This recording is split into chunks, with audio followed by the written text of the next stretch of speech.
Nous avons joué à Final Fantasy XVI pendant un mois. Nous allons découvrir en direct nos impressions les uns et les autres. C'est le Café Multiverse et ça commence maintenant.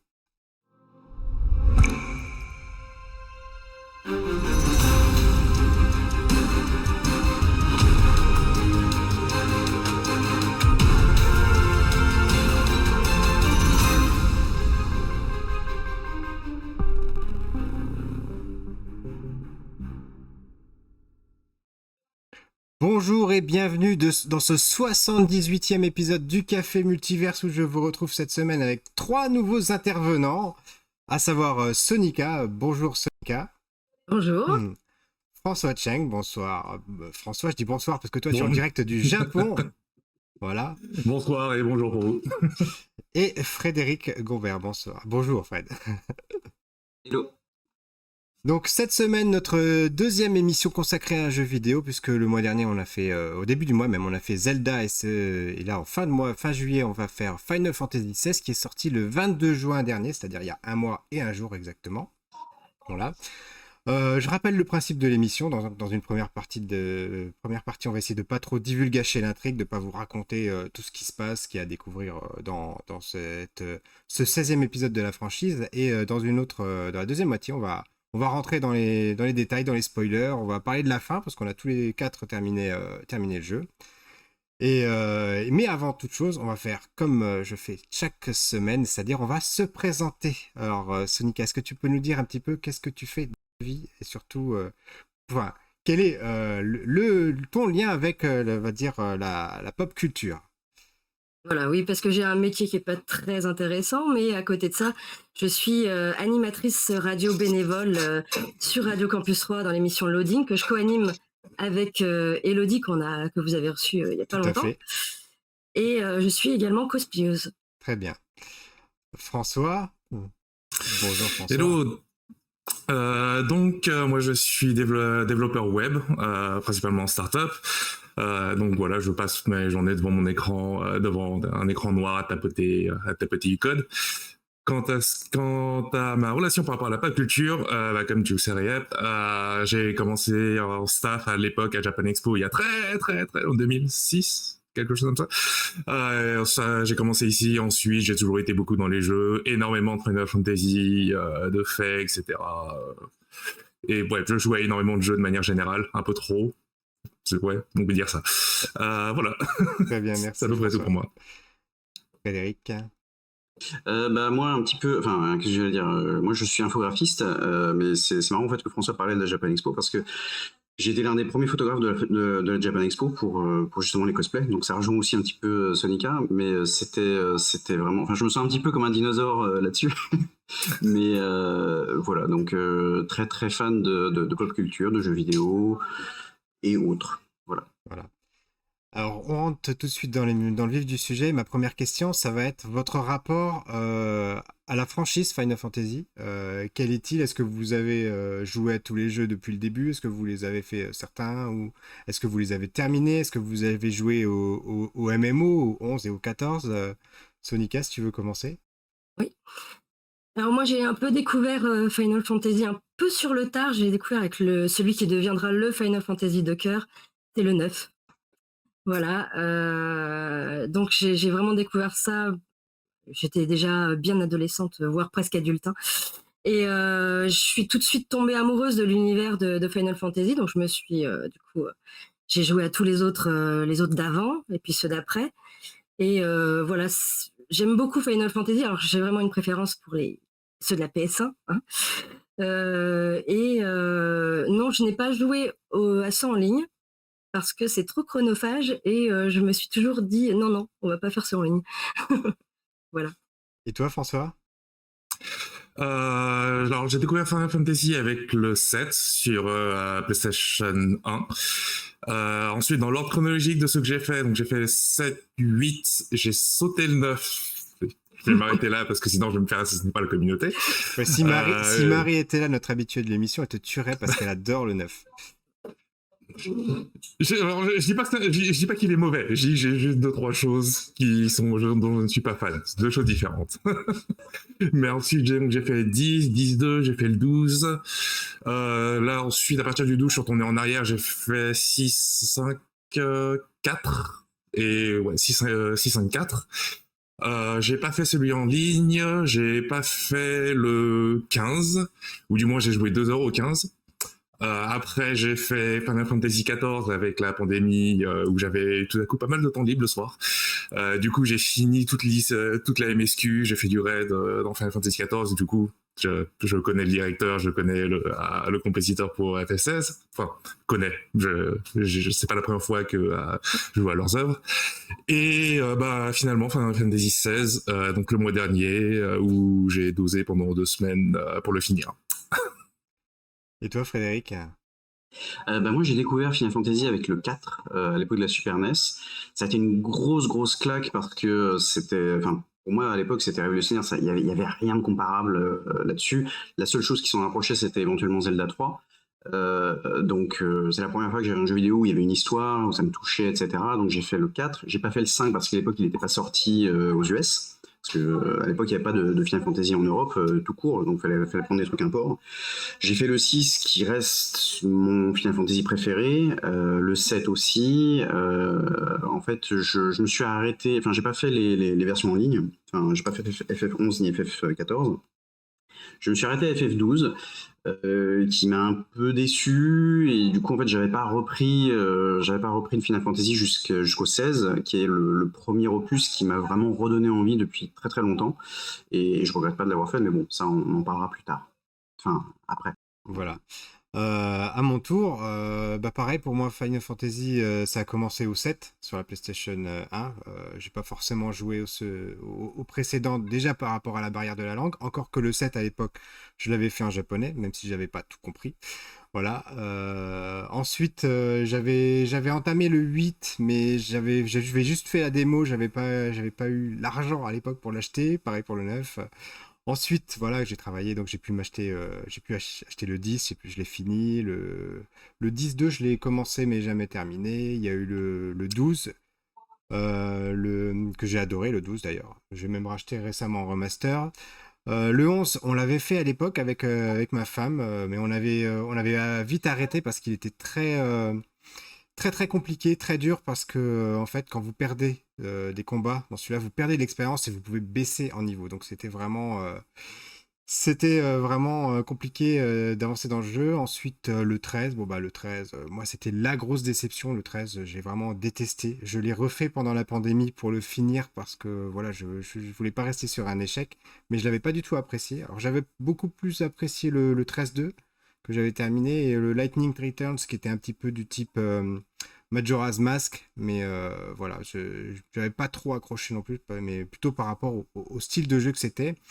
Et le 14 pour moi, moi et mon épouse, on y a passé des années, puisqu'on a fait quasiment dès le début en fait.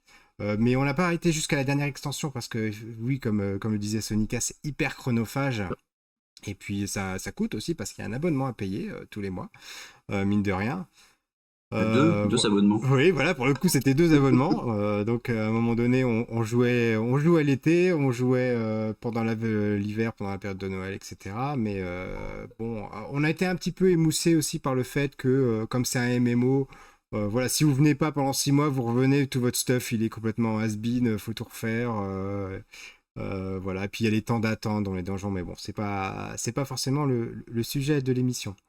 Le Final Fantasy XVI. Alors, Frédéric, j'ai commencé avec toi parce que tu as dit une chose intéressante. Tu as dit que il t'avait donné envie de retourner à la franchise. Pourquoi? Ouais. Pourquoi? Parce que on va dire que FF13, comme j'avais dit au niveau MMO, FF14 m'intéressait, mais j'ai passé la phase des MMO avec des enfants et tout et un boulot, j'ai pas le temps, j'ai plus le temps. Mais c'est vrai que FF13 et FF15, visuellement, thématiquement parlant, c'était pas trop ma came.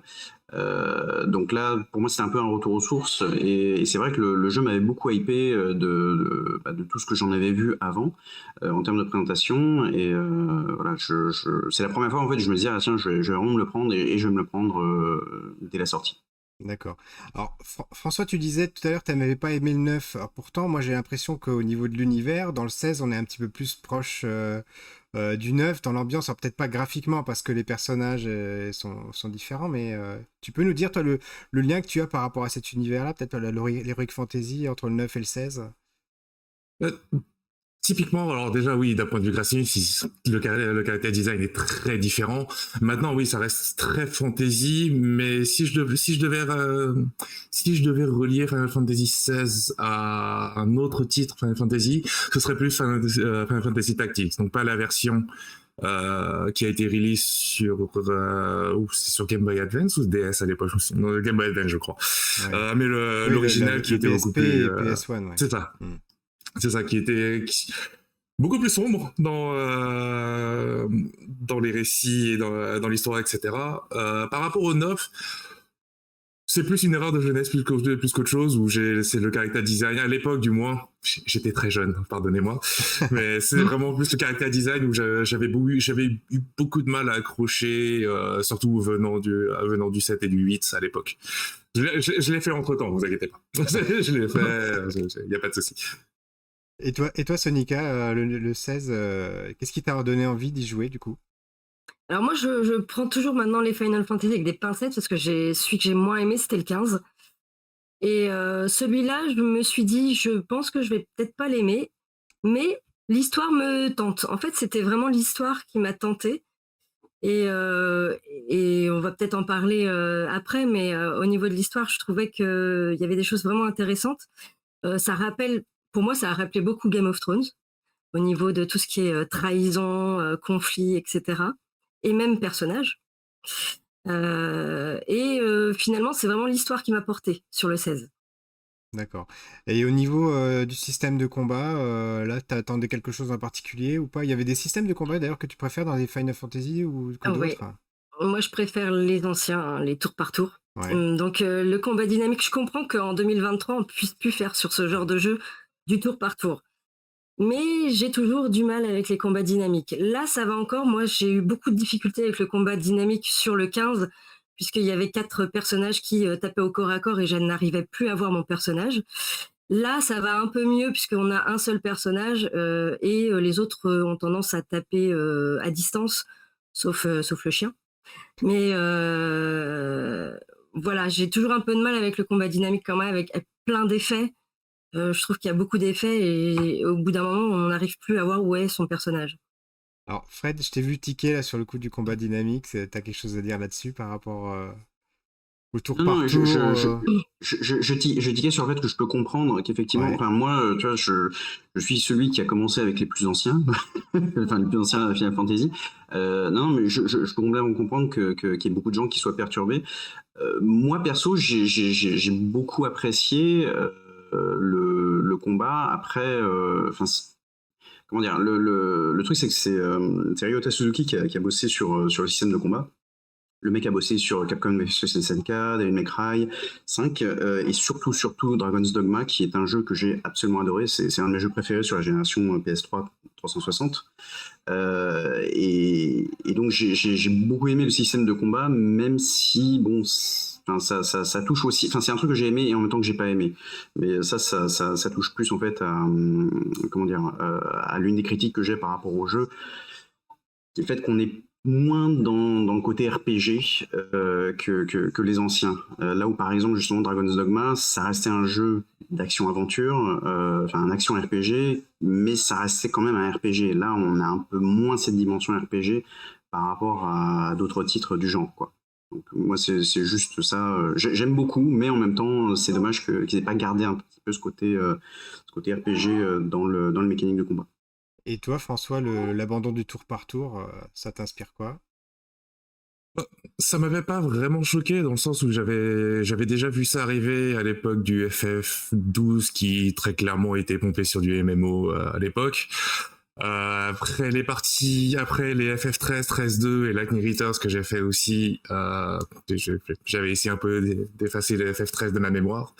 Mais c'était clairement, ils essayaient de passer sur des systèmes qui étaient beaucoup plus dynamiques. C'était grillé. Et ensuite, avec l'arrivée de FF7 Remake, clairement, Square Enix sur les Final Fantasy, je ne pense pas qu'ils retourneront un jour sur du tour par tour comme avant. Je les vois pas.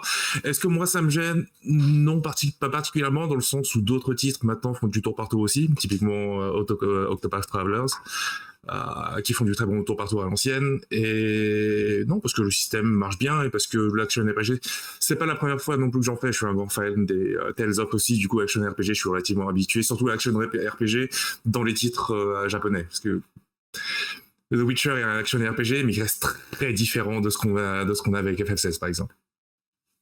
Alors c'est amusant que tu parles de The Witcher parce que moi c'est vraiment le ressenti que j'ai eu tout au long du jeu. Alors peut-être un petit peu moins sur certaines phases à la fin, mais on en reparlera je pense dans la partie spoiler, mais j'avais vraiment l'impression d'être dans The Witcher. Et finalement moi c'est peut-être le plus gros reproche, et je vais commencer par une chose négative pour parler de Final 16, alors que c'est pas forcément mon ressenti par rapport au jeu parce que je l'ai aimé quand même. Mais j'ai eu le sentiment que, à l'image de Final 15 à l'époque, il est sorti avec des années de retard. Pour moi, techniquement, il est du niveau de The Witcher 3. C'est tout. Et il va pas au-dessus. Et il y a l'ombre de Witcher 3 pour moi qui plane sur le jeu tout le long, avec des choses en moins, avec le fait que ce soit pas un monde ouvert. Alors ça, je voudrais aussi votre réaction sur le fait que ce soit pas un monde ouvert. Est-ce que ça vous a dérangé ou pas? Avec le fait qu'il n'y ait pas forcément des choix dans les interactions, etc. Mais pour moi, j'ai eu l'impression de jouer Final Fantasy rencontre Witcher 3. Voilà, c'était vraiment ça. Plus le fait que il y a aussi God of War dont on n'a pas parlé. Enfin, God of War, pour moi, c'est aussi ce type d'action RPG où on avance, où on n'est pas... Pour le coup, c'est pas du tout un monde ouvert. On a une trame, on avance dans l'histoire, on découvre les différentes parties. On peut revenir en arrière quand même un petit peu dans ce qu'on a débloqué, mais finalement, il y a une trame dont on ne peut pas s'écarter, ou très peu, parce qu'il y a quand même des quêtes secondaires, etc. Mais pour moi, ça a été ça de voir Witcher 3 à travers ce Final Fantasy. Alors du coup, je vous pose la question par rapport au monde ouvert. Sonica, toi, monde ouvert, pas monde ouvert, est-ce que déjà c'est un système de jeu qui te botte? Est-ce que tu aurais voulu voir ça dans Final 16 ou est-ce que finalement le fait d'être assez scripté, ça t'a plu? Si je devais comparer aux anciens, alors les anciens c'est vrai que c'était très couloir et ça dérangeait pas. Maintenant, je crois que je suis très très demandeuse de monde ouvert, surtout dans ce type de RPG. Et celui-là, je pense qu'il se prêtait quand même assez au monde ouvert et malheureusement, ouais, il y a beaucoup de phases couloirs et ouais, je trouve ça un peu dommage. C'est ce que je mettrais en côté négatif, c'est le fait qu'il y ait beaucoup trop de couloirs et il y a des parties, j'aurais vraiment aimé pouvoir visiter, aller découvrir des coffres cachés ou voilà. Frédéric, toi, le monde ouvert? Comme Sonica, j'aurais aimé qu'il y ait plus d'exploration. Et justement, il y a rien qui pousse en fait à explorer plus. Au niveau des quêtes annexes, par exemple, déjà au niveau de la mécanique de jeu, c'est-à-dire que tu fais une mission, sans divulgacher quoi que ce soit, mais je veux dire, tu fais une mission, tu reviens à ta base, t'as une nouvelle arme qui est dispo au shop. C'est suffisant en fait à chaque fois. Je veux dire, t'as pas besoin d'aller chercher une arme en plus. Et mis à part deux armes, genre la Masamune et la Götterdämmerung, que tu peux avoir à la toute fin du jeu, il y a rien qui te pousse à aller chercher autre chose. Donc en fait, toute la dimension RPG en fait et d'exploration, en fait, elle passe un petit peu à la trappe. Ce qui est dommage parce que si jamais il y avait juste ce petit truc-là qui était gardé, le fait que ce soit un peu dirigiste, qu'on soit dans des couloirs, enfin même si c'est des zones semi-ouvertes, ce serait pas dérangeant en soi. En fait, au niveau de la construction, je trouve justement, si on compare avec les tout premiers Final Fantasy, FF4, FF6, ça reste, on a vraiment l'impression que c'est le même style de jeu en fait au niveau narratif. C'est-à-dire tu vas dans une zone, un donjon, un château ou ce genre de choses, t'as fini, après tu passes à une autre zone et ainsi de suite. En fait, c'était exactement ça. Donc, mais sauf qu'aujourd'hui, on est en 2023 et c'est vrai que tu parlais de Witcher, ça reste une influence majeure du jeu. Je veux dire, Naoki Yoshida en parlait justement dans une interview. Il disait qu'en fait, les deux grosses influences qu'ils ont eues, c'était Game of Thrones et The Witcher au niveau du jeu. Mais je pense qu'en termes de budget, ils n'avaient peut-être pas forcément l'argent ou l'ambition de faire un truc qui soit complètement ouvert comme ça, quoi. Et toi, François, monde ouvert? Je suis pas forcément un fan, mais je suis pas nécessairement contre. Ce qui me dérange le plus, c'est toute la période aux alentours des 2010, où pas mal de compagnies faisaient juste un monde ouvert pour dire qu'ils faisaient un monde ouvert, mais c'est un monde ouvert où il n'y a rien à faire. À ce niveau-là, je préfère juste avoir un monde fermé, je préfère avoir des couloirs, mais au moins avoir un rythme de la narration, un rythme de la narratif qui a un très bon rythme et qui continue à se développer. Et c'est pour ça que c'est pas nécessairement quelque chose que je reproche à FF16 par rapport à l'histoire, par rapport à sa narration. Ils auraient pu faire mieux, clairement. Ça aurait pu être mieux, mais c'est pas nécessairement quelque chose qui me dérange. Pas pour celui-là, en tout cas. Alors c'est vrai, je te rejoins. Moi, je trouve que ça m'a pas trop dérangé finalement. Alors qu'au début, j'étais plutôt demandeur comme Sonica, et puis, mais je m'y suis quand même assez bien fait. Je trouve qu'il est plutôt réussi à la façon d'un God of War où voilà où ça a du sens. On a quand même quelques zones qui sont un petit peu plus ouvertes, qui donnent de la respiration. En revanche, moi, il y a une chose qui m'a beaucoup cassé, et Frédéric, tu en as un petit peu parlé, c'est le fait de revenir à la base. Le fait qu'à chaque fois, on revienne au camp de base. Je trouve que ça cassait le rythme systématiquement, et alors du coup je vais vous faire je vais vous avouer une chose, c'est que je disais en début d'émission, on a tous terminé le jeu.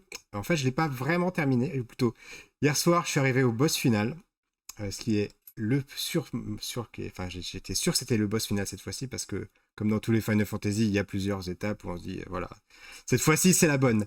Et là c'était vraiment la bonne, et je me suis dit mince, l'émission est demain, il me reste des quêtes secondaires à faire, j'ai pas envie de les rusher, j'ai pas envie de les perdre, j'ai pas envie non plus de me coucher à 3h du matin. Donc je vais regarder la fin sur internet. Donc j'ai juste regardé la fin, voilà. Voilà, il a fait voir François qui est en train de se marrer. J'ai regardé la fin. J'ai vu qu'il y avait 1 heure quand même de boss final, faut le savoir. Voilà. Et entre les cinématiques, etc. Et voilà, donc du coup c'est juste petite parenthèse. J'ai pas vraiment fini le jeu. Il me reste quelques quêtes secondaires à faire, mais je me suis dit, si j'ai déjà joué cette semaine pour essayer de le rusher complètement. Mais voilà. Et du coup, je vais rebondir sur ça pour vous dire qu'il y a un truc quand même qui m'a plu, c'est les quêtes secondaires. Moi, j'ai trouvé elles étaient intelligentes, elles étaient bien faites, elles apportaient vraiment quelque chose au lore, à l'environnement. Alors des fois dans des jeux, les quêtes secondaires, elles sont beaucoup plus en retrait. Là, j'ai trouvé surtout dans le premier tiers du jeu, où on nous présente vraiment la vie de ceux qui ont des pouvoirs. Je vais pas en parler davantage dans la partie non spoiler, mais j'ai trouvé que c'était intéressant. En revanche, il y a un autre truc qui m'a énormément gêné. Je passe un peu du coq à l'âne. C'est le fait qu'on ait un seul personnage. Et ça, à part, enfin même pas, parce que j'allais dire dans le Tactics, mais même dans le Tactics, on a toute une équipe. Et là, moi, ça m'a vraiment gêné. Qu'on soit dans un mode de jeu où on n'est pas le choix de personnages, on peut même pas switcher de l'un à l'autre, où on peut pas choisir qui est sur le terrain, même quitte à pas jouer avec eux. Et ça, vraiment, moi, ça m'a fait me dire, mais mince, est-ce qu'on est vraiment encore dans un Final Fantasy? Sonica, tu veux réagir à ça? Non, je suis d'accord avec toi. Pour les quêtes annexes, moi j'ai trouvé. Alors on en a plein vers la fin, mais il y en a pas tant que ça au début. C'est un peu au compte-gouttes, hein, les quêtes annexes au début.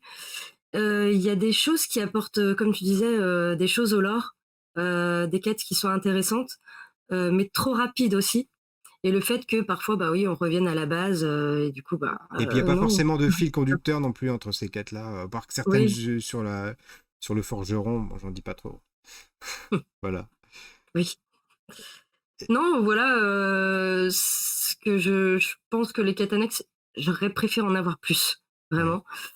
Et puis des choses qui durent bien plus longtemps aussi, parce que, finalement, elles se terminent, très rapidement, les quêtes annexes, et c'est un peu toujours, aussi, la même chose, c'est-à-dire que, bah, il y a une quête, on va, tuer quelque chose et on va revenir. Ouais.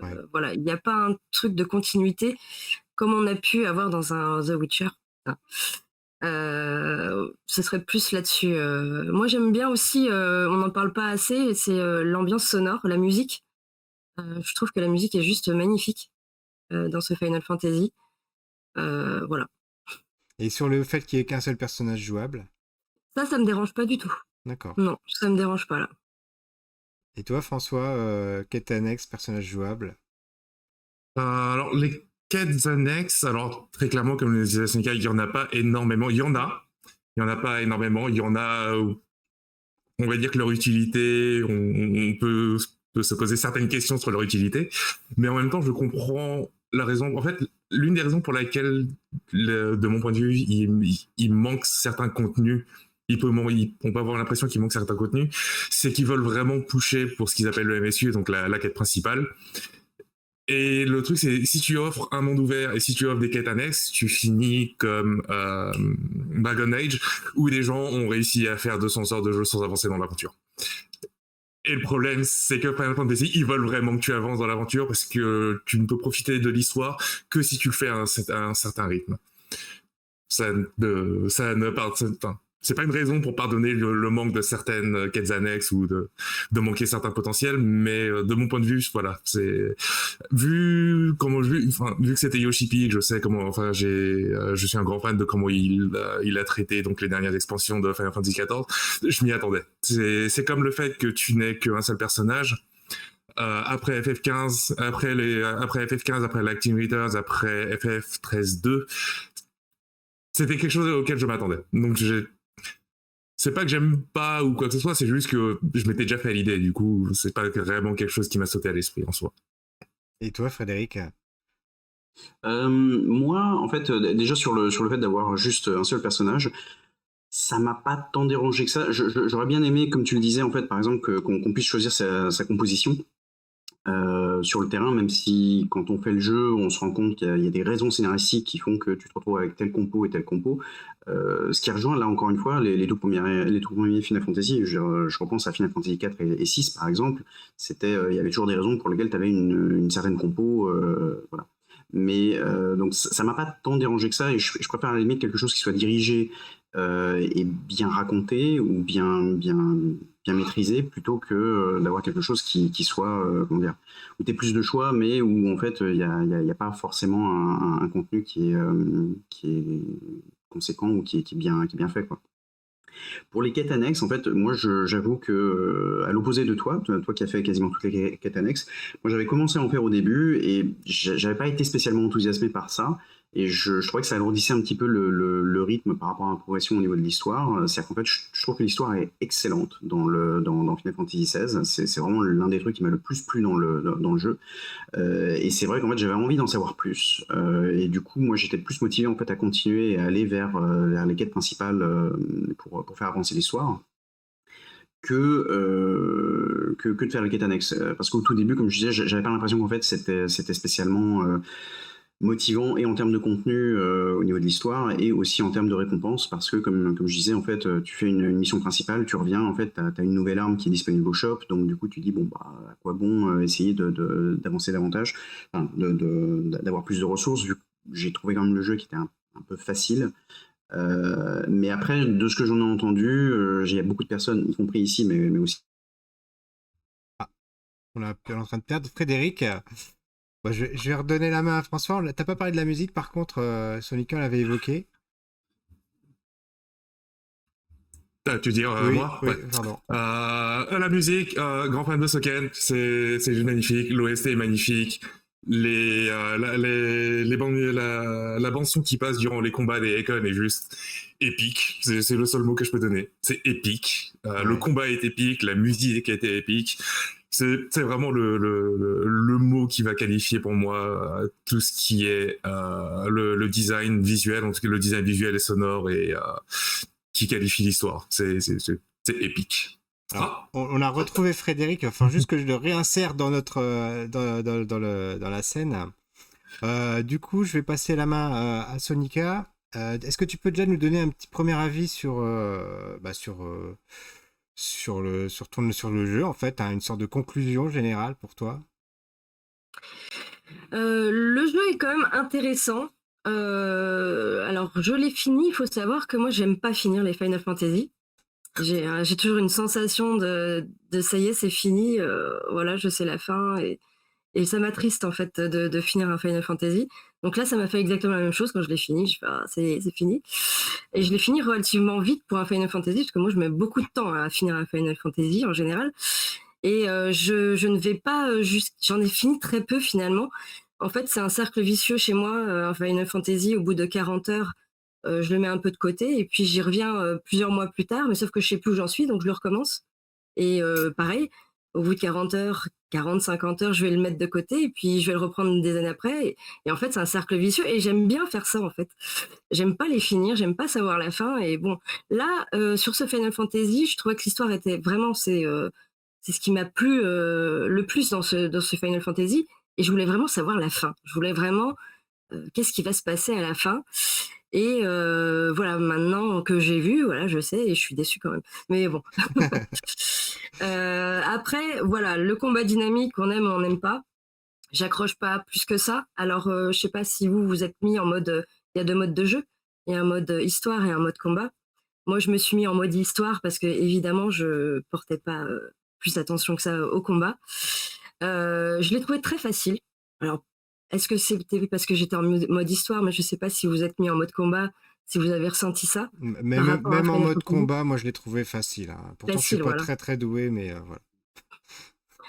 Voilà, j'ai trouvé les combats faciles. Ce que j'ai, aussi aimé, alors je sais pas si ça va être un spoil, mais ça se voit en début de jeu, c'est le fait d'être un primordial et on a l'impression d'être tout puissant, d'avoir cette puissance quand on devient un primordial et j'aime bien cette sensation un peu de puissance, même si je trouve qu'il y a un peu trop de QTE.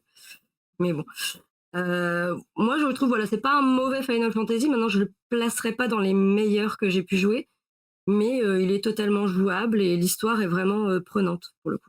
Et tu le situerais où par rapport si tu devais faire un top 3, est-ce qu'il est dans le top 3 ou Non, pas? Même pas? D'accord. non, il est pas dans le top 3. D'accord. Mais tu le recommanderais quand même à quelqu'un Je recommanderais quand même à quelqu'un, même, à quelqu'un qui n'a jamais joué à un Final Fantasy, parce que là, on est quand même dans un univers, très mature.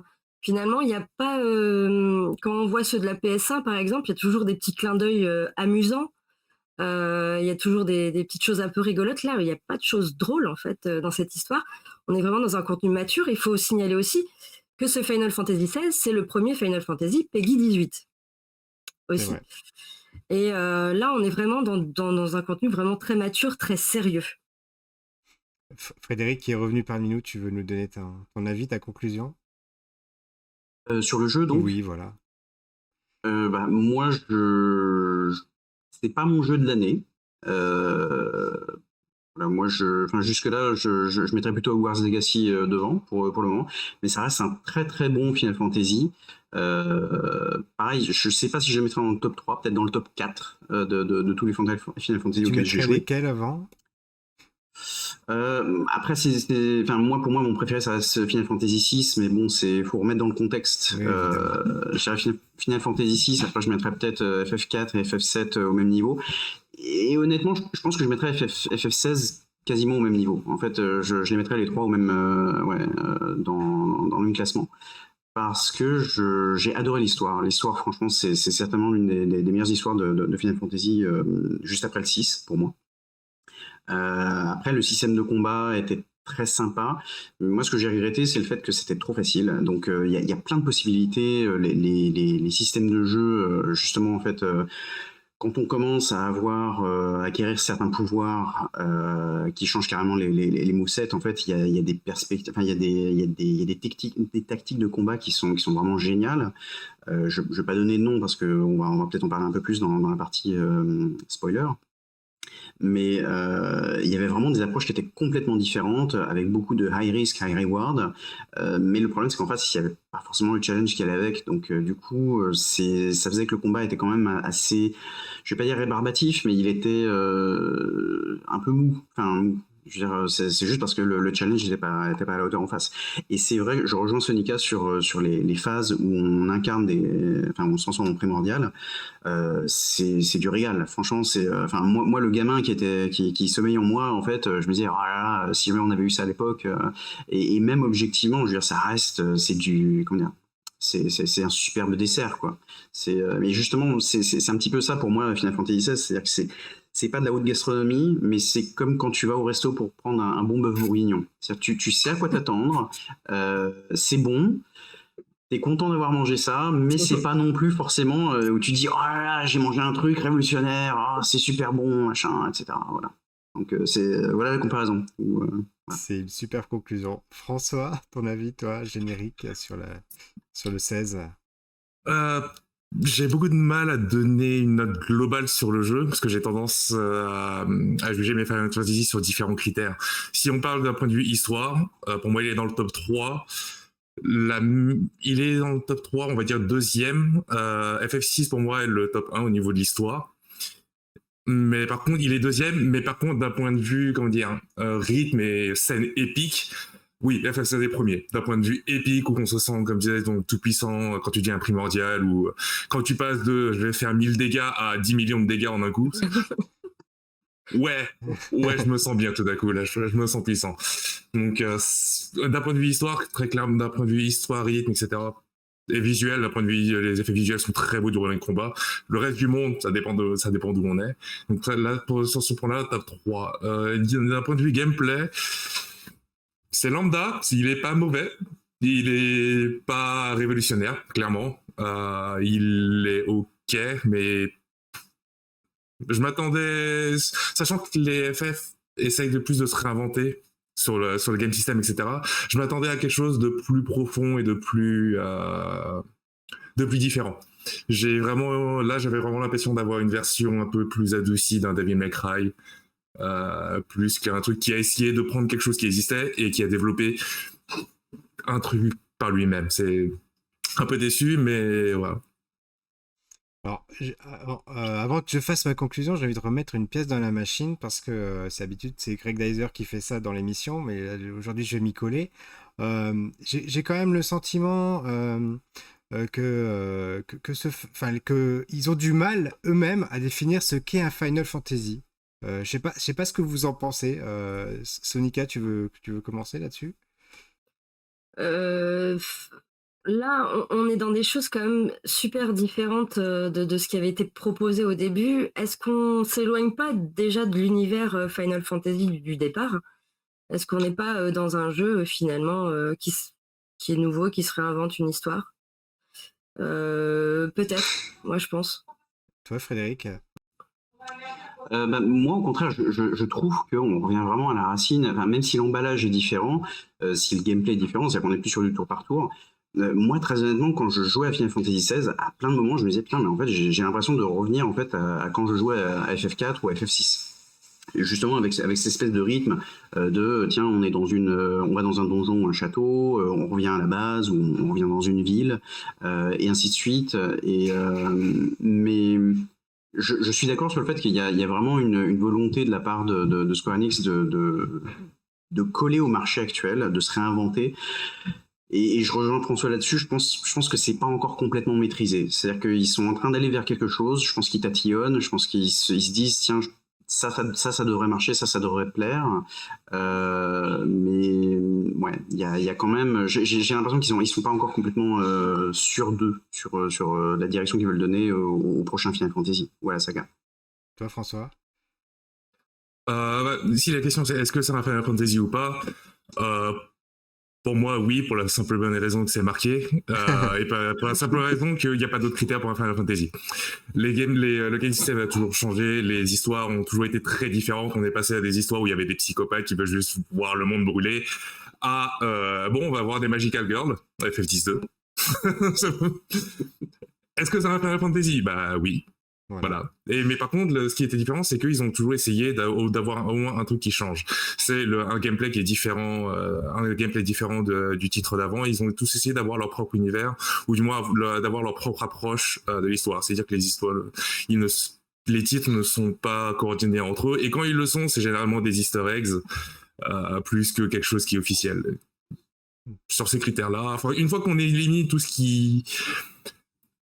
les critères que les gens invoquent par rapport à ouais non mais il n'y a pas de jauge ATB et compagnie, ouais mais c'est pas le premier à ne pas avoir de jauge ATB et compagnie, au final ce qui reste c'est un titre, un fantasy, c'est un chiffre. Ouais, voilà. c'est vraiment pas quelque chose qui me dérange plus que ça, et je suis quelqu'un qui est relativement ouvert sur les différents types de gameplay, du coup moi ça me dérange pas. Alors, ma conclusion, elle va être en fait un peu un résumé de ce que vous avez dit. Déjà, on va commencer par l'histoire. Effectivement, l'histoire, elle est épique, et elle m'a vraiment pris de bout en bout. Et notre première émission sur les jeux vidéo dans le Café Multivers, c'était sur Zelda. C'était donc d'ailleurs avec Elodie, la binôme de Sonica. Et moi, ce qui m'avait choqué dans Zelda, c'est que finalement, il y a très peu d'histoire. C'est un monde ouvert où on peut faire un peu tout ce qu'on veut dans n'importe quel sens. Et c'était trop. Et c'était trop. Je me dis, ce Zelda, je l'ai mis de côté. Pour l'instant, je sais pas quand est-ce que j'y retournerai, mais je sais qu'il va me falloir des mois, peut-être des années pour le finir. Là, je sentais que j'étais sur les rails. Je savais à peu près dans quelle direction ça allait. Et sans arrêt, j'avais envie d'en savoir plus. Et je me suis pris au jeu. Et à partir du moment où j'ai posé Zelda pour commencer Final 16, je me suis plus arrêté en fait. J'ai vraiment été au bout. Donc, ne serait-ce que par rapport à l'histoire et par rapport effectivement au combat épique, là, ils ont vraiment réussi je pense qu'ils ont tiré l'un des meilleurs de ce qu'ils ont réussi à faire par rapport aux invocations. Alors après, ils ont changé de nom quasiment à tous les épisodes. Mais c'est vraiment quelque chose de génial ce qu'ils ont fait. D'ailleurs, c'était un reproche que j'avais dans Final 14. Je trouve que les invocations étaient un cran en dessous. Alors que là, on est vraiment dans du démesuré. On se bat en étant Ifrit. Voilà, donc comme tu disais, François, on fout des coups à 1 million. C'est assez jouissif. Après, moi, le bémol que j'ai à faire d'une façon générique, c'est que, bon, effectivement, le gameplay, peut-être à revoir, peut-être à se rapprocher de quelque chose qui est plus proche de Final Fantasy VII Remake, voilà, des choses qui soient un peu plus JRPG, on va dire comme ça. Avec peut-être une bonne chose, c'est sur les potions. J'ai l'impression que c'est le premier Final Fantasy où les potions sont utiles à quelque chose. Voilà. Là, franchement, j'ai eu à les utiliser. Donc, bon, voilà, j'étais heureux. Mais globalement, moi, j'ai eu le sentiment qu'ils n'ont pas pris énormément de risques. Il y avait la gamelle du 15 derrière, enfin, en tout cas, la gamelle affective du 15 qui était derrière, que les gens n'avaient pas forcément trop apprécié le volet. On parle même pas du 13 d'avant, on parle même pas des échecs entre les deux du 15 qui aurait dû être la suite du 13 dans une trilogie. Bon, bref, on va pas parler de tout ça. Mais j'ai vraiment le sentiment qu'ils avaient besoin de sauver les meubles, besoin de se rassurer eux-mêmes, besoin de rassurer aussi le marché, les fans, etc. Et de se dire, bon, bah, on va prendre l'essentiel, on va essayer d'en faire quelque chose de cohérent. Et là, pour le coup, bah, c'est réussi. Alors, effectivement, mis à part l'histoire, le côté sur les primordiaux, il y a rien qui sort du lot plus que ça. Il y a des jeux qui sont meilleurs sur cette tranche du type, voilà, on parlait de Dragon's Dogma, on a parlé de God of War, on a parlé de The Witcher. Il y a des jeux pris indépendamment qui sont meilleurs que lui sur plusieurs points, pas sur tous. Comme on disait, l'histoire et le côté épique, c'est quand même vraiment quelque chose qui est hyper costaud sur Final Fantasy XVI. En revanche, sur le reste, oui, voilà, il y a une amélioration à faire, mais j'ai envie de dire, la conclusion, c'est on est en bonne voie et vivement Final Fantasy XVII. Et sans transition, on passe à la partie spoiler.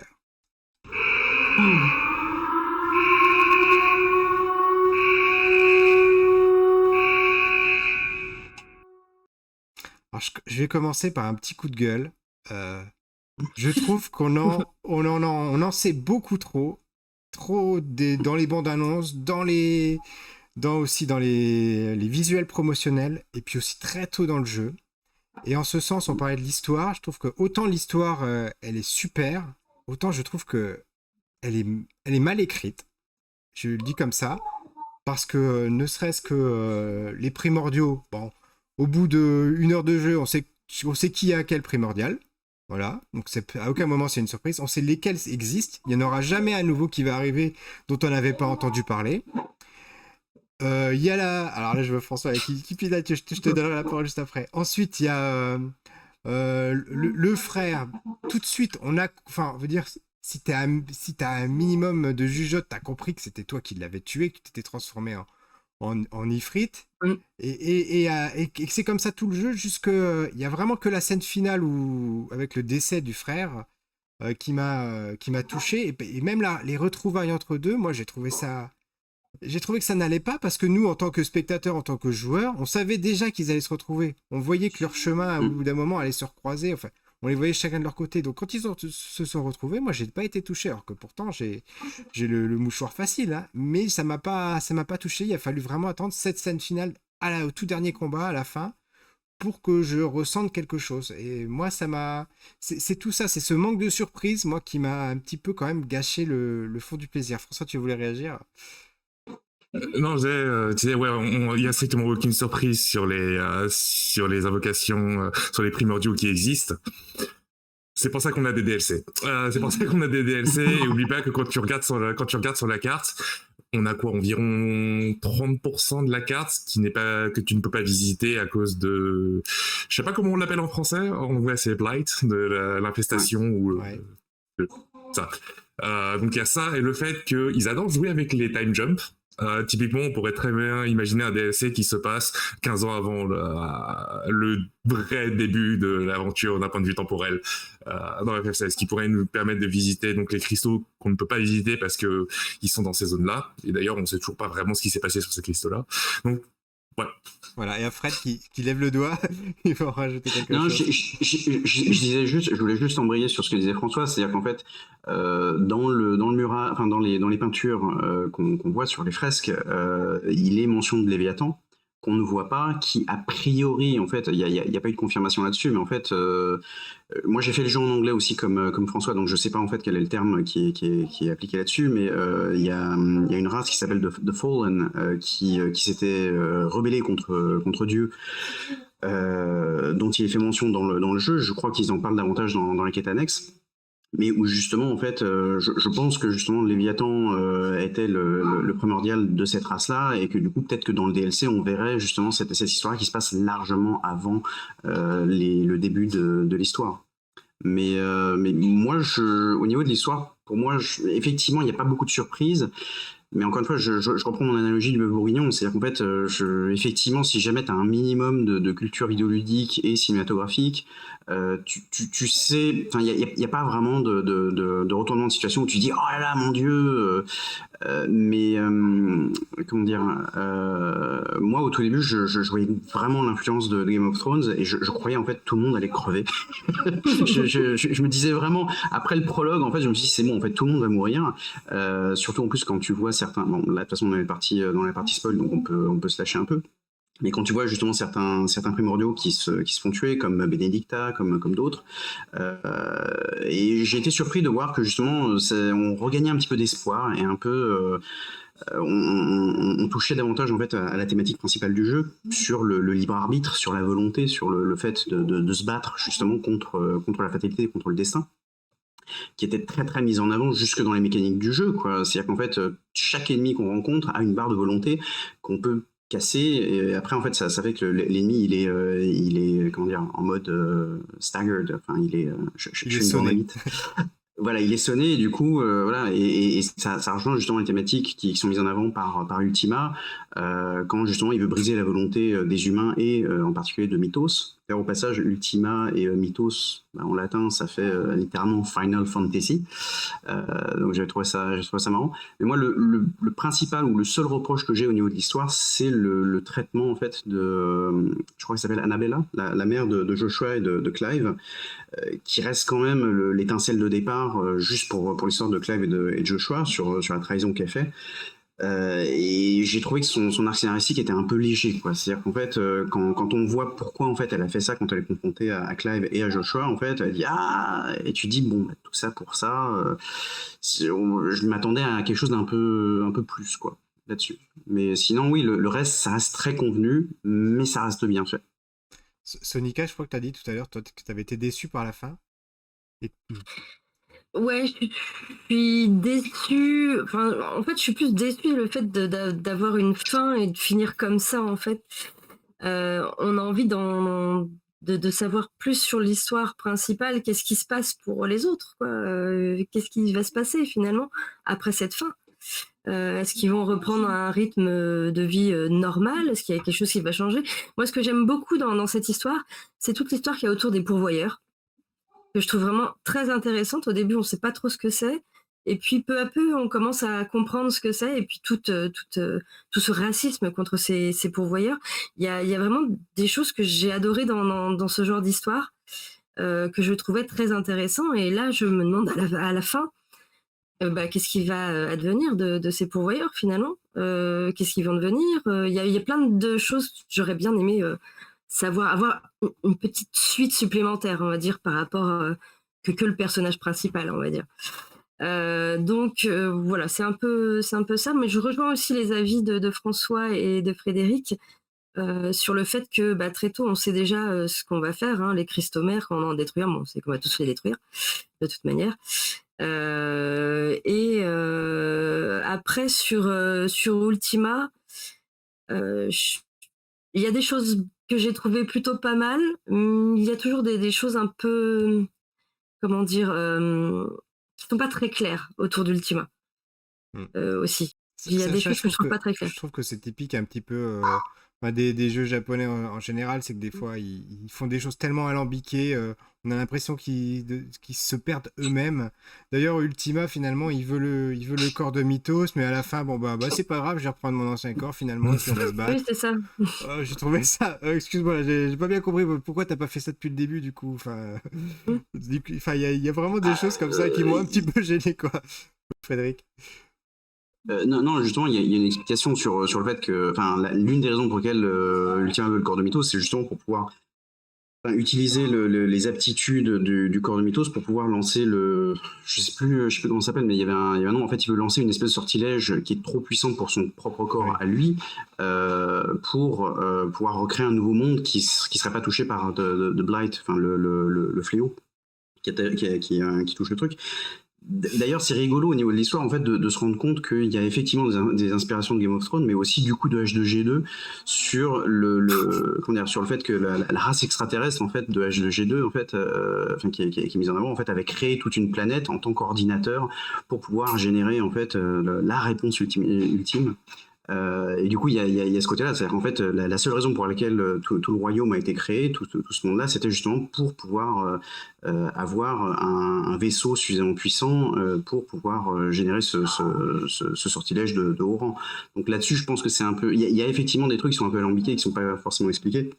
Mais sur ce côté-là, le fait que Ultima reprenne son corps, c'est parce que de toute façon, il n'a pas le choix pour essayer de battre Mythos, mais il a quand même besoin ou envie d'avoir le corps de Mythos pour avoir son but ultime, quoi.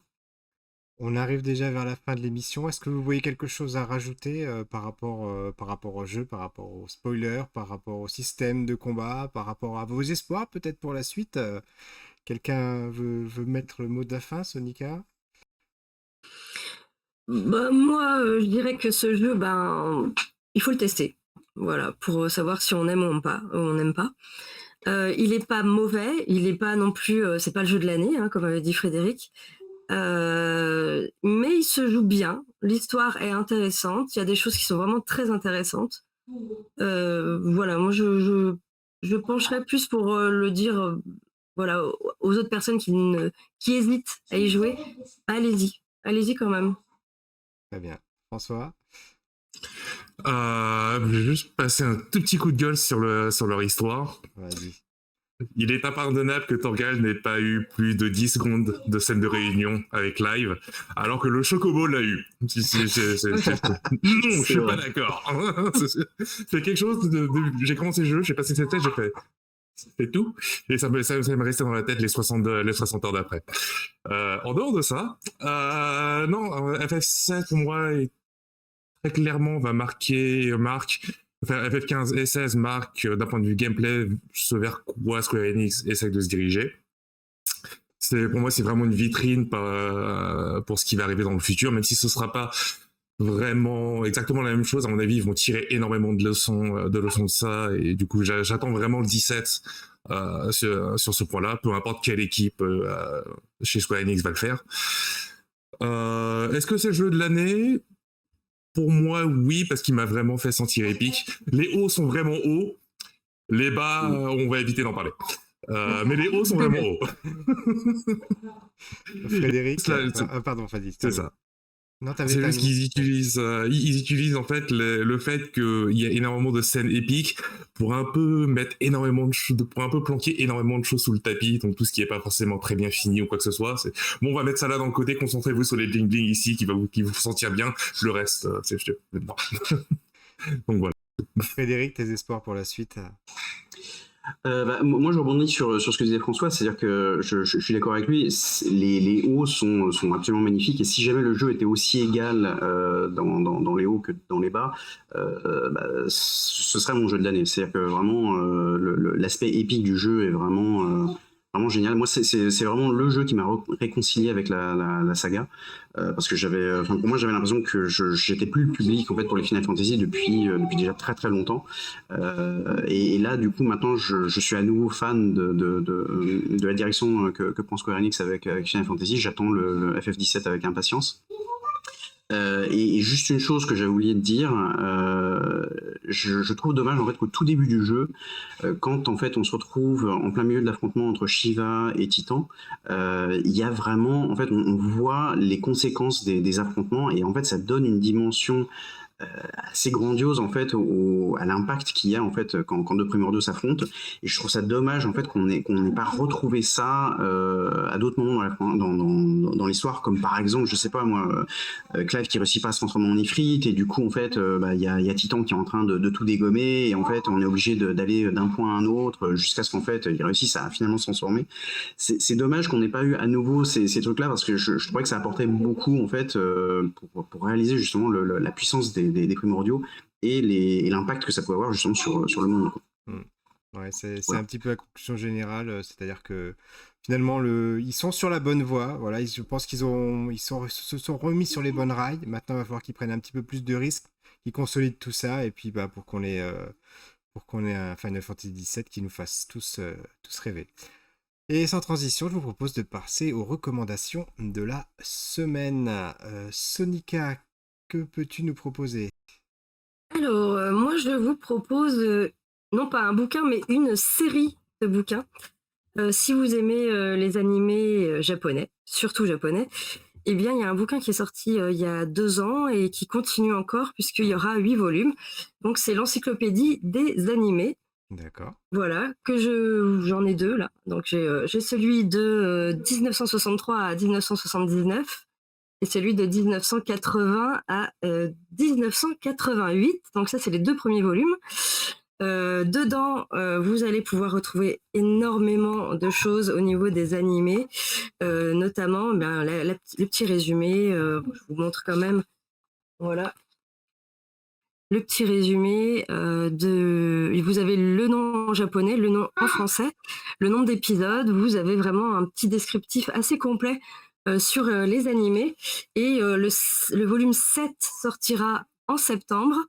Et le volume, il y en aura 8 en tout, voilà, qui seront de 63 à nos jours. Voilà, moi je vous conseille ça, si vous aimez vraiment le monde des animés. C'est chez Inis Éditions. Ils font des super livres, ils font pas que des livres sur les animés, il y a aussi du Zelda, du Final Fantasy, et voilà, c'est une super maison d'édition. Très bien.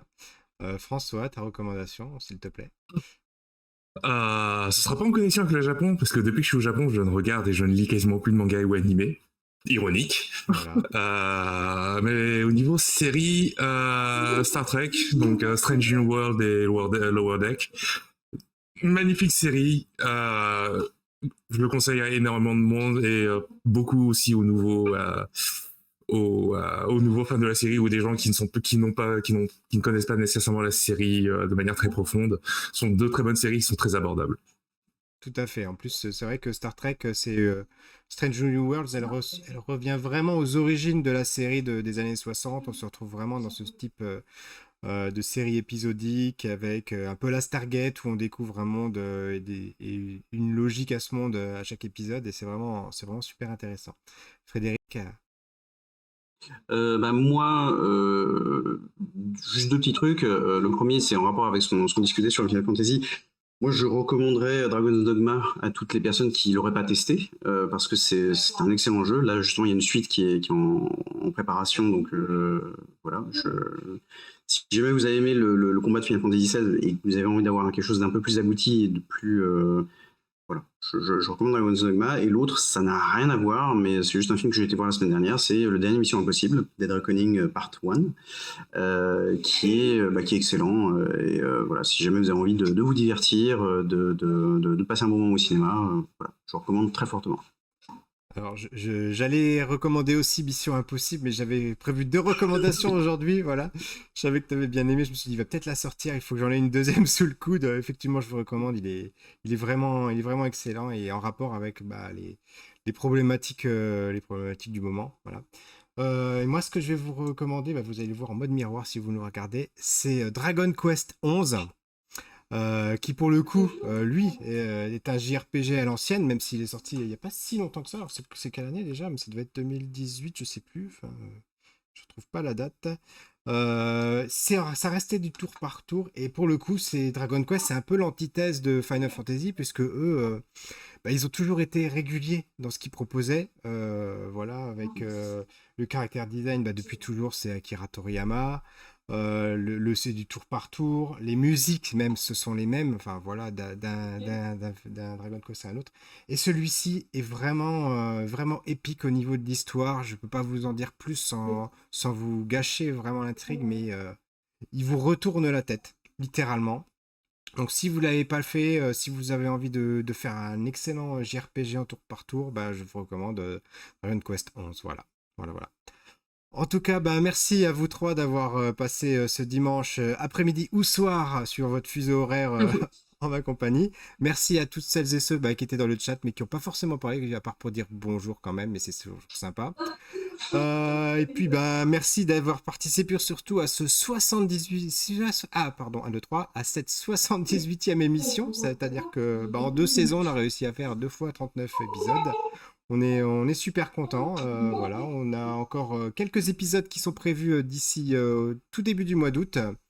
Et on vous retrouvera après une petite pause à la rentrée et avec plus d'émissions sur des jeux vidéo aussi. Je peux déjà vous dire qu'on va parler de Assassin's Creed Mirage. Voilà, on va parler de Baldur's Gate 3, mais voilà, il y a encore d'autres choses à venir. En tout cas, merci à vous trois. Merci à toi, Sonika, voilà, d'avoir passé ce moment en notre compagnie. Merci à toi, François et Frédéric. De même, ce sera avec plaisir que je vous retrouverai à l'avenir dans le Café Multiverse. Ciao, ciao! Ciao.